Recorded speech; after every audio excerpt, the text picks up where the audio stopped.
Sud Radio, Berkov dans tous ses états. Nous sommes en guerre. Nous allons donc provoquer l'effondrement de l'économie russe. Ah, ça va me coûter combien? Nous vivons, et cela pas simplement depuis cet été, ces dernières années, la fin de ce qui pouvait apparaître comme une abondance. Pantin s'appellera pendant un an Pantine. Nous sommes dans une guerre hybride. Nous rajouterons un E au nom de la ville parce que ainsi nous voulons interpeller, nous voulons qu'il y ait une prise de conscience sur cette égalité entre les femmes et les hommes qui n'est pas encore parfaite. Et on a 3 enfants et 7 petits-enfants avec mon épouse. Alors Pouyanné, arrête de te gaver. C'est un salopard. Vraiment, j'ai pas d'autre terme.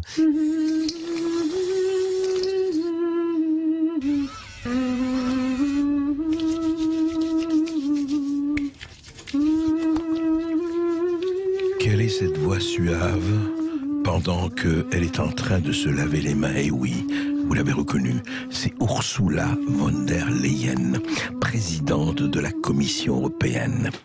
Eh bien, Ursula, les projecteurs s'allument, les feux de la rampe flambent. Et oui, le Parlement européen la convoque pour savoir qu'est-ce qui s'est passé avec les contrats, avec les vaccins, etc. En même temps, les lobbyistes de Pfizer réagissent. Qu'est-ce qui se passe? Eh bien, on va en parler. On va en parler longuement, on va parler effectivement des perles d'Anne Hidalgo. Et puis dans la culture dans tous ses états, nous recevrons avec Céline Alonso, eh bien le guide du routard qui fête ses 50 ans, des dizaines de millions d'exemplaires vendus. Son fondateur et toujours actif directeur Philippe Glohagen sera avec nous et va raconter cette extraordinaire aventure d'un quinquagénaire qui n'en finit pas de ratisser les continents. Le routard, eh bien, jamais du hasard. Sud Radio, Berkov dans tous ses états. Le fait du jour. Se rebiffe. Le Parlement européen se rebelle. Eh bien oui, mais il y avait eu des signes avant-coureurs, hein, déjà, au sujet des contrats sur les vaccins, avec un certain nombre de parlementaires qui s'étaient étonnés, parmi eux, Michel Rivasi, bien sûr, Virginie Geron et beaucoup d'autres qui avaient dit, attendez, il se passe des choses. Michel Rivasi, bonjour. Bonjour. Bonjour. On est toujours heureux de vous avoir. Et alors là, il se passe vraiment des choses au Parlement européen. En tout cas, si on regarde ce qu'a raconte Politico hier, que trois choses. D'abord, on demande, enfin un certain nombre de gens, et c'est pour ça qu'on voulait absolument vous avoir, révocation des badges des lobbyistes de Pfizer et même du PDG Albert Bourla. On sait que, on en a déjà parlé avec vous, qu'il a refusé par 2 fois de venir s'expliquer au Parlement européen. Convocation de Madame Ursula von der Leyen pour s'expliquer sur, justement, non seulement les SMS qu'elle a échangés avec Albert Bourla, ça on le sait, mais aussi pour donner le contenu, parce qu'elle, évidemment, ça reste secret défense. Il y a eu, il y a 1 mois et demi, là aussi, les sacs de billets retrouvés chez un certain nombre de députés ou de vice-présidents, magnifiques, 600 000 € dans une valise, dans un appartement. Écoutez, tout ça est tout à fait normal, mais ça fait quand même un peu de désordre, tout ça. Et puis, il faut pas oublier ce qui s'est passé avec Elon Musk et Twitter. Twitter, File, commence à sortir. On sort tout et on sort justement ce qui a été censuré, pas seulement Twitter, mais Facebook et Instagram, sur les informations liées au Covid qu'ils ont carrément censuré, qu'ils ont carrément tronqué sur instruction de qui? On en parlera. Alors, Michel Rivasi, ce n'est plus une révolte mais une révolution, ou c'est simplement, encore une fois, une piqûre de rappel ou un vrai avertissement? Bah, écoutez, ça montre que les députés qui font partie de la commission spéciale sur le Covid sont frustrés, ne sont pas contents, oui, parce que on a pu recevoir tous les directeurs des laboratoires avec lesquels la commission avait passé des contrats. Oui. Parce que vous savez que on avait donné de l'argent à tous les laboratoires susceptibles de trouver un vaccin. C'est ça. Donc on a reçu CureVac, on a reçu Sanofi, on a reçu Moderna.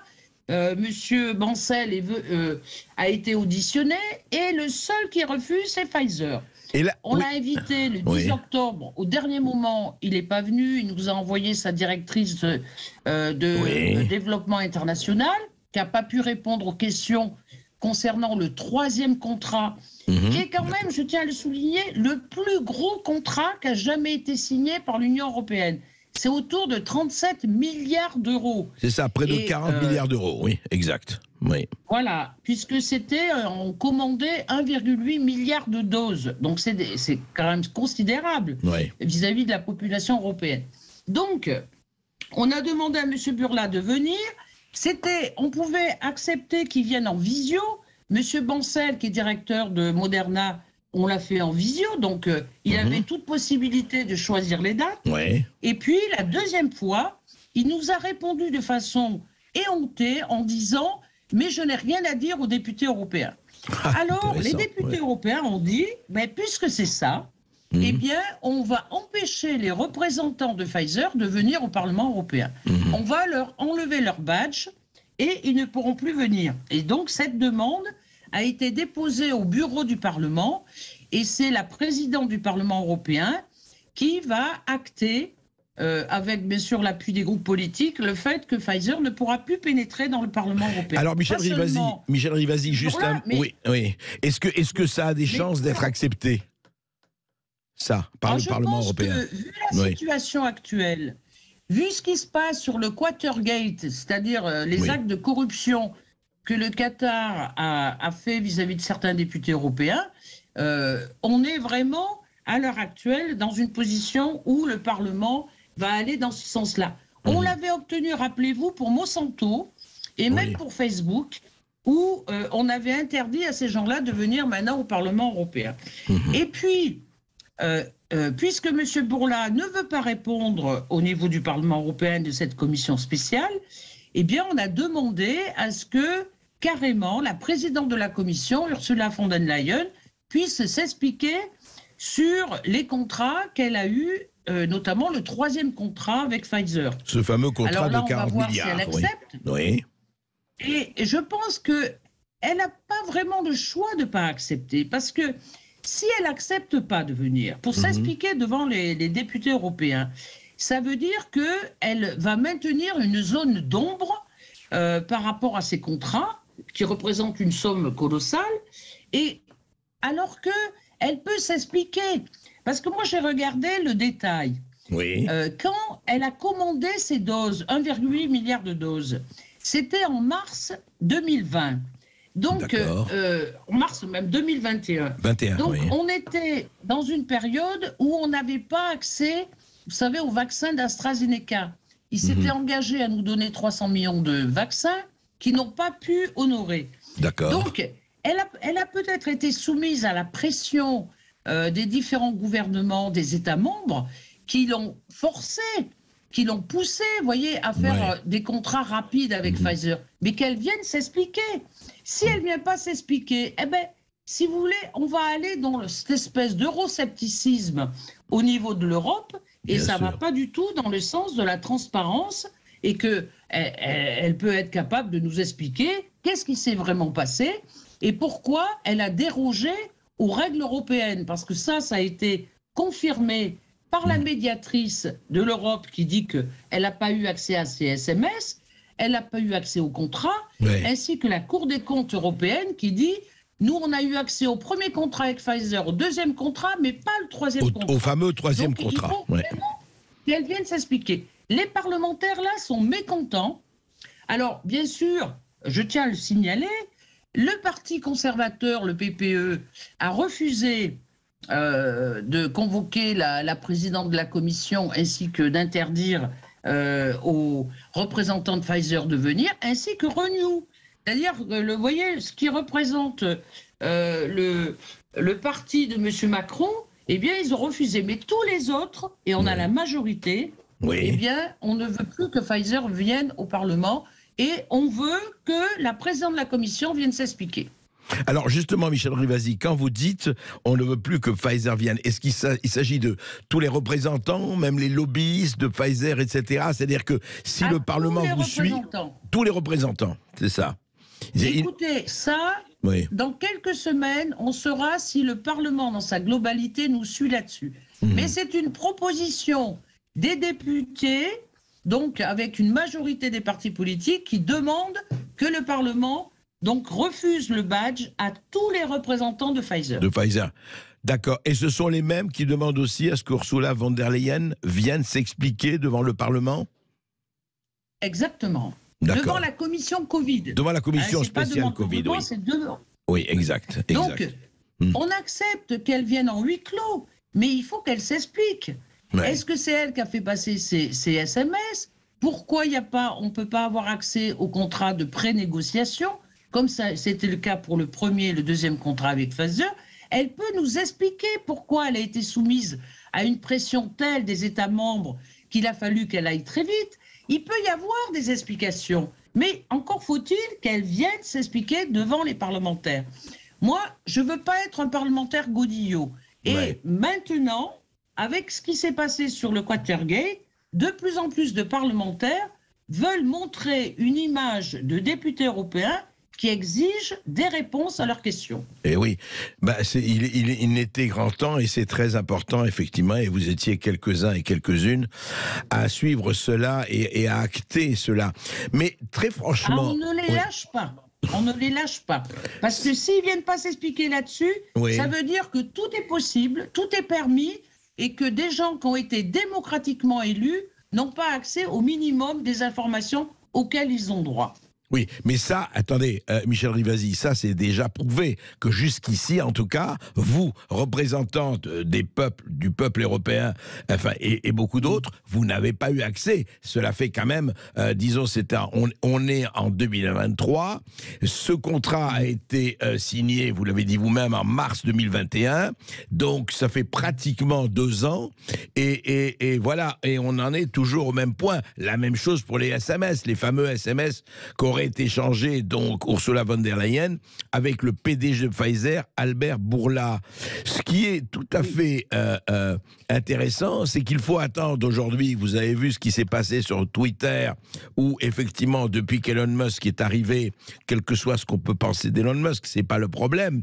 Mais on a vu aujourd'hui, d'ailleurs c'est valable pour le Covid, mais pour autre chose, qu'il y a eu véritablement, d'ailleurs, Facebook, Instagram et Twitter ont été littéralement caviardés par leurs propres dirigeants. Toute information qu'il y avait sur le Covid, et ça c'est en contradiction avec le premier amendement de la Constitution américaine, liberté d'expression.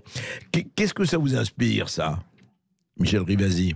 Ça m'inspire que quand il y a eu cette pandémie Covid, on a vu de suite que le doute, le questionnement était impossible.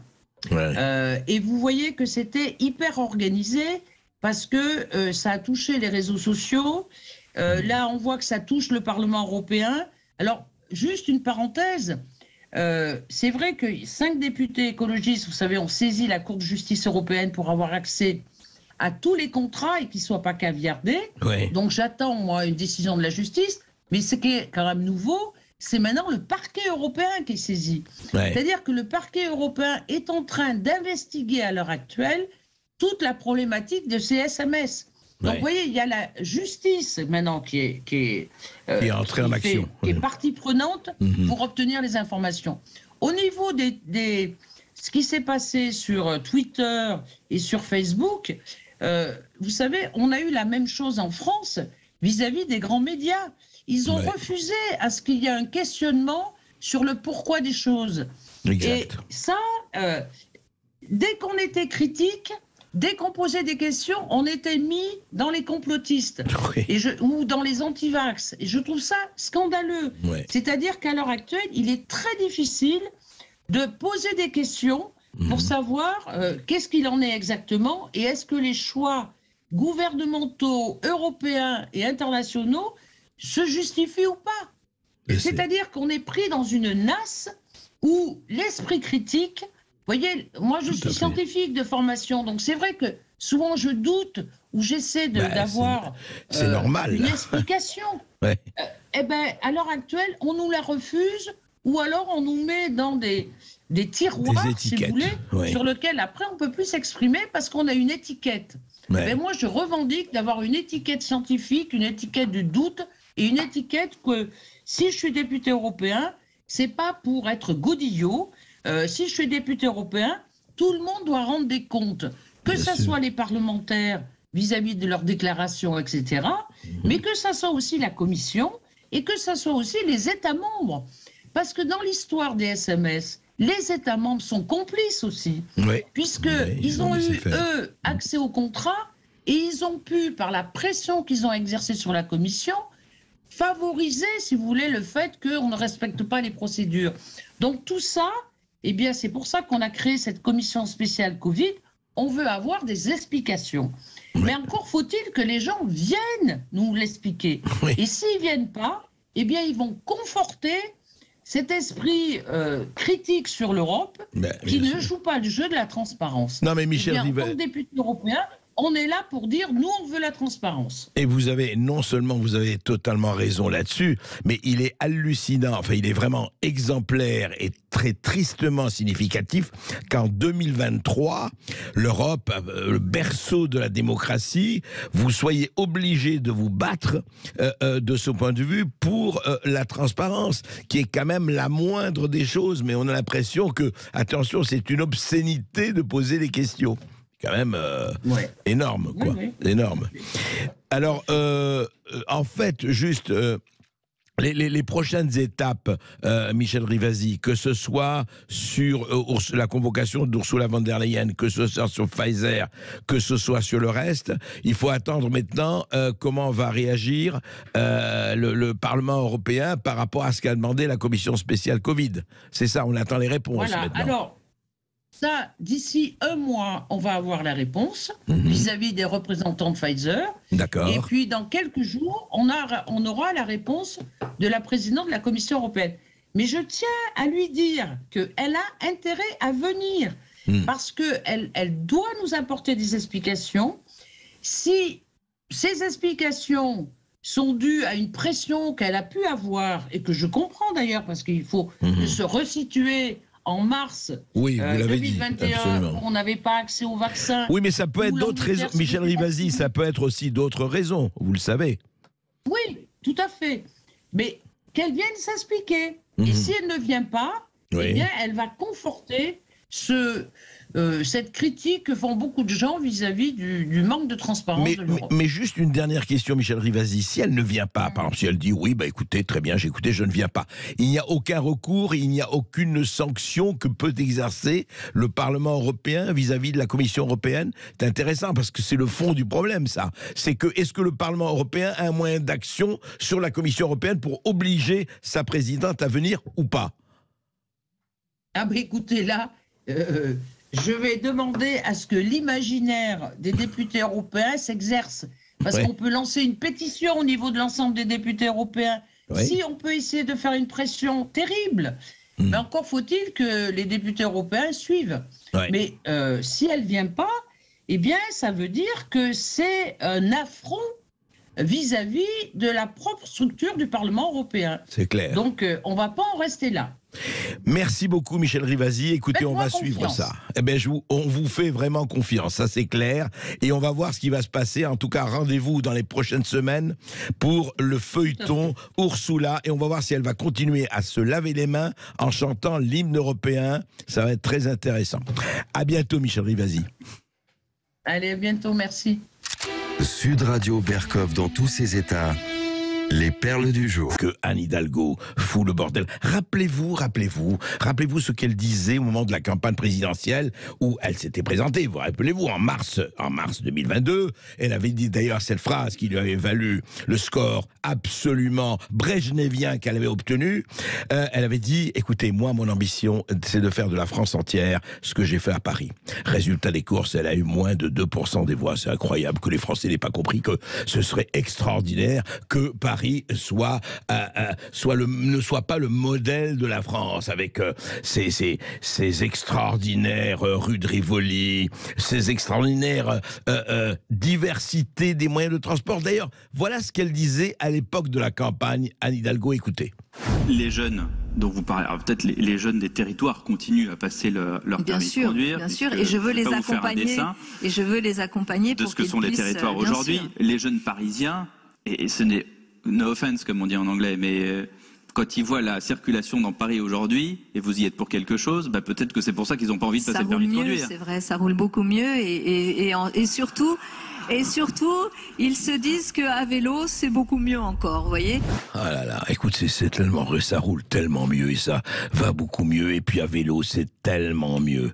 Mais alors là, il y a 2 jours, eh bien, Anne Hidalgo, changement de ligne, changement de pédale bicyclette, changement de comportement d'Anne Hidalgo.